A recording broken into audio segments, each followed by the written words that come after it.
Hello दोस्तों, स्वागत है आपका अपने चैनल नॉलेज स्काई पर। मैं हूं आपका दोस्त अंबत तिवारी और ये रात 8:30 बजे वाली क्लास है जो कि आपसे प्यारे बच्चों को लाइव मिल रही है, जिसमें हम आपको प्रोवाइड करा रहे हैं यूपीएससी ईपीएफओ के लिए completely free of cost content. तो जैसा कि आप सभी ने ऑलरेडी थंबनेल में देख लिया होगा कि आज आपकी इंग्लिश की क्लास है जिसमें हम वन वर्ड सब्स्टिट्यूशन कर रहे हैं। इस वीक के स्टार्टिंग में हमने इडियम एंड फ्रेजेस की क्लास करी थी और आज हम वन वर्ड सब्स्टिट्यूशन की क्लास कर रहे हैं दोस्तों। तो चलिए स्टार्ट करते हैं।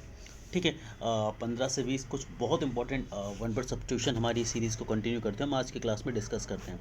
तो आज जो हम वन वर्ड सब्स्टिट्यूशन जो है आपके लिए डिस्कस करने वाले हैं, वन वर्ड सब्स्टिट्यूशन, इसके अलावा ईडियम एंड फ्रेजेस, ये कुछ ऐसी चीज़ें बच्चों जो आपके यूपीएससी ईपीएफओ में आपको 100% मार्क्स दिलाने में मदद करेंगे। मतलब देखिए, कुछ की फैक्टर्स हैं यहाँ पर जिनमें आपको ज़्यादा फोकस करना है, तो उनमें से ही एक ये भी रहेगा। तो चलिए स्टार्ट करते हैं हमारी आज की क्लास को। तो देखिए, पहला क्वेश्चन है, a man who does the thing for pleasure and not as a profession. तो मतलब एक व्यक्ति जो किसी भी काम को अपने शौक के लिए करता है, एक प्रोफेशन की तरह नहीं करता है।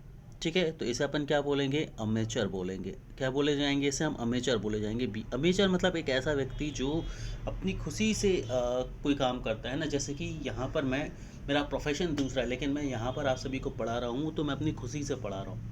ठीक है, तो यहाँ पर इस तरह से वेटर्न का मतलब होता है, देखिए जो इंपॉर्टेंट वर्ड है वहाँ पर बताता जाऊँगा। वेटर्न का मतलब होता है विख्यात, किसी भी फील्ड में जो व्यक्ति विख्यात हो जाते हैं उन्हें हम बोलते हैं। जैसे कि वेटर्न राइटर की हम बात करें, है ना, वेटर्न नोबलिस्ट की हम बात करें, वेटर्न जो पत्रकारिता विभाग में होते हैं उनमें प्रसिद्ध व्यक्तियों की बात करें, तो किसी भी क्षेत्र के प्रसिद्ध व्यक्ति को हम वेटर्न बोलते हैं। चलिए अगला क्वेश्चन आज से स्क्रीन पर ये रहा कि that which can be interpreted in any way, that which can be interpreted in any way, जिसको हम किसी भी तरह से इंटरप्रेट कर सकते हैं। एम्बिगुअस, एम्बिगुअस का मतलब क्या होता है जरा समझिए। यहाँ पर मतलब भी समझते जाइए, भले ही आंसर आपको सामने दिख रहा है लेकिन यहाँ पर मतलब भी समझते जाइए।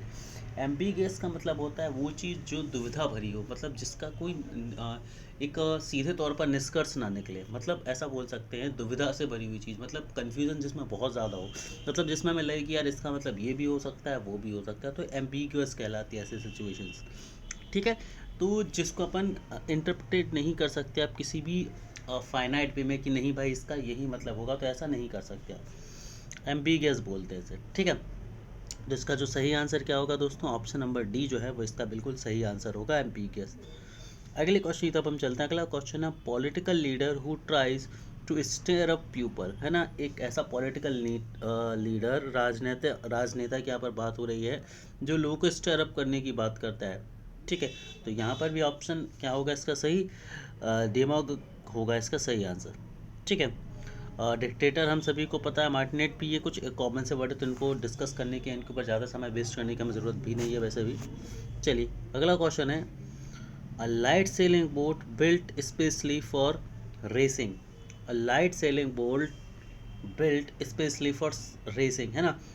मतलब एक लाइट वेट वाली बोट जो कि स्पेशली बनाई गई है रेसिंग के लिए, मतलब नाव, जो नाव चलती है रेस के लिए बनाई गई नाव को हम क्या बोलते हैं? तो इसका सही आंसर है दोस्तों याट। ठीक है, इसको क्या क्या बोलते हैं? हम याट बोलते हैं, नाम याद रखना याट। ठीक है, काफ़ी इंपॉर्टेंट है ये।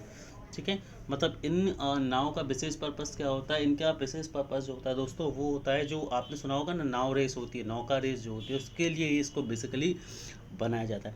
सही बच्चों से यहाँ पर मैं एक चीज़ रिकमेंड जरूर करना चाहूँगा बच्चों की, जी हाँ, अपना लाइव चैट के थ्रू अपने आंसर्स भी देते जाएं, भले ही यहाँ पर आंसर दिया हुआ है ना। ठीक है, एक चीज़ मैं ज़रूर बोलूँगा कि आप सभी लोग हैबिट डालिए। मैं मतलब अभी इसके डिस्क्रिप्शन बॉक्स में जो है दोस्तों हमारी ईडियम एंड फ्रेजेस की प्लेलिस्ट को शेयर ज़रूर कर दूंगा। तो ईडियम प्लेलिस्ट की जो लिस्ट है वहाँ से आप बस पूरी की पूरी प्लेलिस्ट को कंप्लीट ज़रूर करें, वो काफ़ी आपको हेल्प करेगी दोस्तों। आगे बढ़ते हैं। वन हू ड्रॉज और प्रोड्यूसेस मैप्स, मतलब वह व्यक्ति जो या तो बनाता है या प्रोड्यूस करता है मैप्स को, तो इसको क्या बोलते हैं? हम कार्टोग्राफर। क्या बोलते हैं? हम कार्टोग्राफर बोलते हैं। डिज़ाइनर पता है, ये हमें फोटोग्राफर भी पता है। ड्राफ्ट ने जरूर बता देता हूँ, किसी चीज़ की जो ड्राफ्टिंग करता है, जिस चीज़ का मसौदा तैयार करता है, उस अपन क्या बोलते हैं? हम उस तरह की चीज़ों को या उस तरह के व्यक्तियों को हम बोलते हैं ड्राफ्टमैन बोलते हैं। ठीक है, देखिए इंग्लिश बहुत ज़्यादा ज़रूरी है सही बच्चों को मैं बता दूं। Very good evening everyone, very good evening. देखिए जितने भी बच्चे उन सभी को मैं एक चीज़ ज़रूर बता दूं भाई, कि जब बात आएगी आपकी यूपीएससी ईपीएफओ की, तो यूपीएससी ईपीएफओ में इंग्लिश बहुत आसान आने वाली है।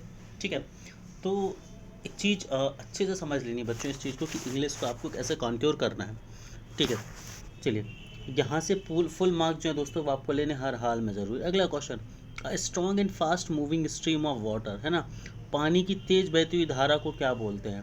तो इसको बोलते हैं हम टॉरेंट। ठीक है ना, टॉरेंट भी बोलते हैं और इसे करंट भी बोलते हैं, याद रखना दोनों चीज़ें आप लोग याद रखना। करंट भी बोलते हैं, वाटर करंट भी इसे बोला जाता है। ठीक है, तो ये भी एक इम्पॉर्टेंट लेटर है, याद रखना, वाटर करंट। चलो आगे बढ़ते अगले क्वेश्चन की तरफ। One who can use both hands efficiently, मतलब ऐसा व्यक्ति जो अपने दोनों हाथों को बहुत अच्छी तरह से उपयोग कर सकता है, मतलब वह व्यक्ति जो दोनों हाथों से बहुत अच्छी तरह से लिख सकता है, तो उसे अपन क्या बोलेंगे? Option number C, ambidextrous. Ambidextrous मतलब एक ऐसा व्यक्ति जो दोनों हाथों से लिख सकता है। तो याद रखना है, बहुत ज़्यादा इम्पॉर्टेंट है और ये पूछे जाने की इसकी पॉसिबिलिटी जो होती है वो भी बहुत ज़्यादा होती है। तो वह व्यक्ति जो दोनों हाथों से लिख सकता है उसे अपन क्या बोलते हैं? एम्बीडेक्स्ट्रस बोलते हैं। क्या बोलते हैं? एम्बीडेक्स्ट्रस बोलते हैं।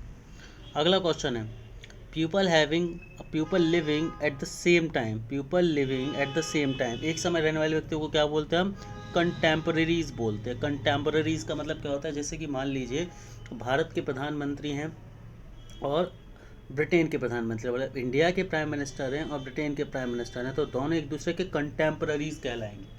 ठीक है, या फिर मान लें हम कि जिस समय भारत में अकबर का शासन था उस समय मेसोपोटामिया में किसका शासन था, या ईरान में किसका शासन था, या किसी और दूसरे देश में किसका शासन था, वो कंटेम्पररी कहलाएंगे।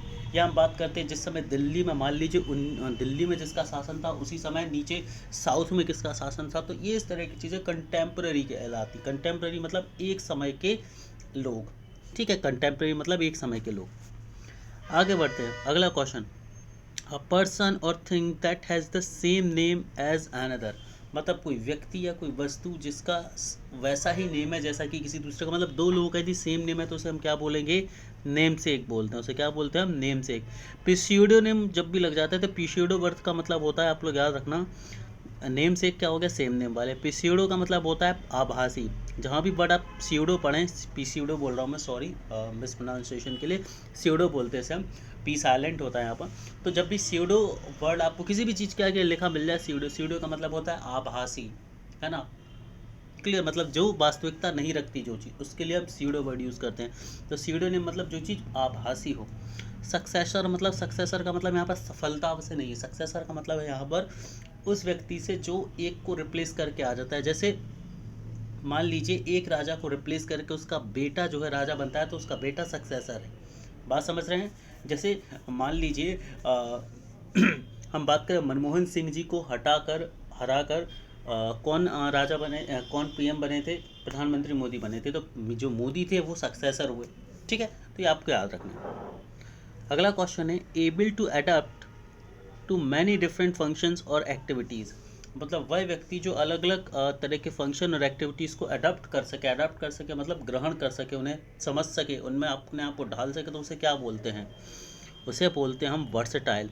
ये वर्सेटाइल, अब देखिए इसके लिए यहाँ पर दूसरी तरह से भी लिखा मिल सकता है आपको। वर्सेटाइल, वर्सेटाइल को ऐसे भी लिखा जा मिल सकता है कि the person who is well versed in many different activities. याद रखना, ज़रूरी नहीं है कि वर्सेटाइल के लिए हमेशा आपको यही लिखा मिले कि अडॉप्ट मैनी डिफरेंट थिंग्स और फंक्शन। कई बार आपको वर्सेटाइल के लिए ऐसे भी मिल सकता है कि a person who is brilliant in many field, या person who is good at very field, या person who is well versed in very field, मतलब जो एक से ज़्यादा फील्ड में, एक से ज़्यादा क्षेत्रों में अच्छा हो, है ना, उसे क्या बोलेंगे? हम वर्सेटाइल बोलेंगे। उसे क्या बोलेंगे? हम वर्सेटाइल बोलेंगे।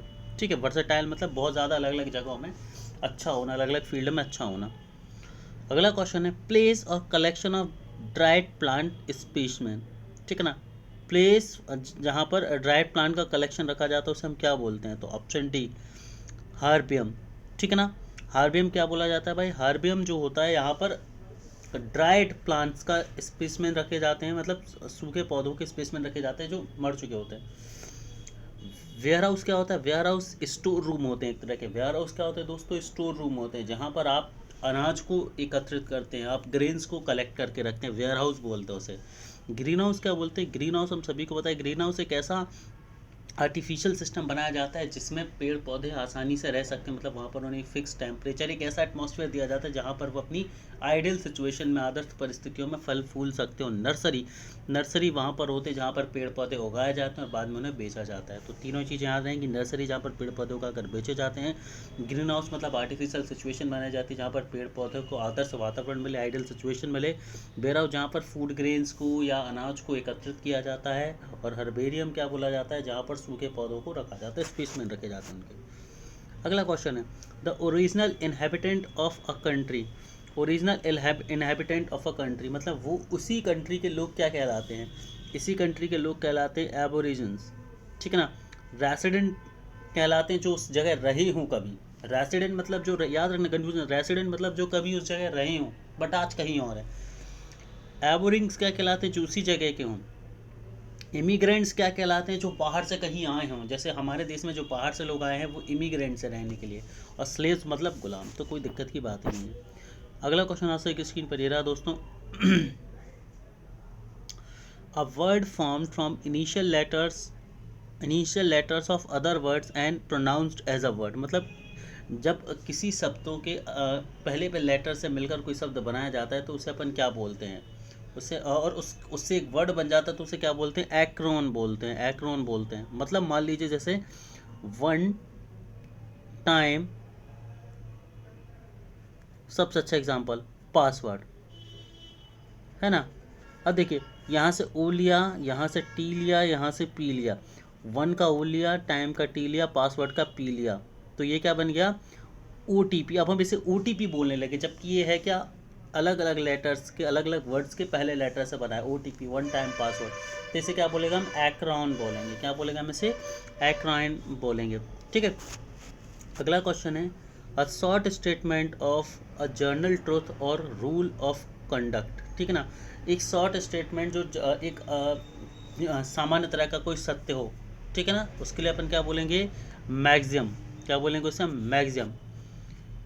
चलिए अगला है आपका an official pardon. An official pardon, officially जब आप पार्डन करते हैं, क्षमा मांगते या करते हैं, तो इसे अपन क्या बोलते हैं, इसे हम बोलते हैं एमनेस्टी। क्या बोला जाता है इसे, एमनेस्टी। सो दोस्तों थैंक यू सो मच, यहाँ पर हमारा आज की क्लास खत्म होती है। मैं उम्मीद करता हूँ कि आप सभी को चीज़ें सही रही होगी, ठीक है। एग्जाम्स की वजह से भी मैं प्रॉपर क्लासेस नहीं ले पा रहा हूँ। कल मेरा आखिरी एग्जाम है, परसों से आपको क्लासेस जो है वो लगातार मिलती रहेंगी। सो बस कल आखिरी दिन है जहाँ पर आपको क्लासेस के लिए परेशान होना पड़ रहा है। Thank you guys, thank you very much.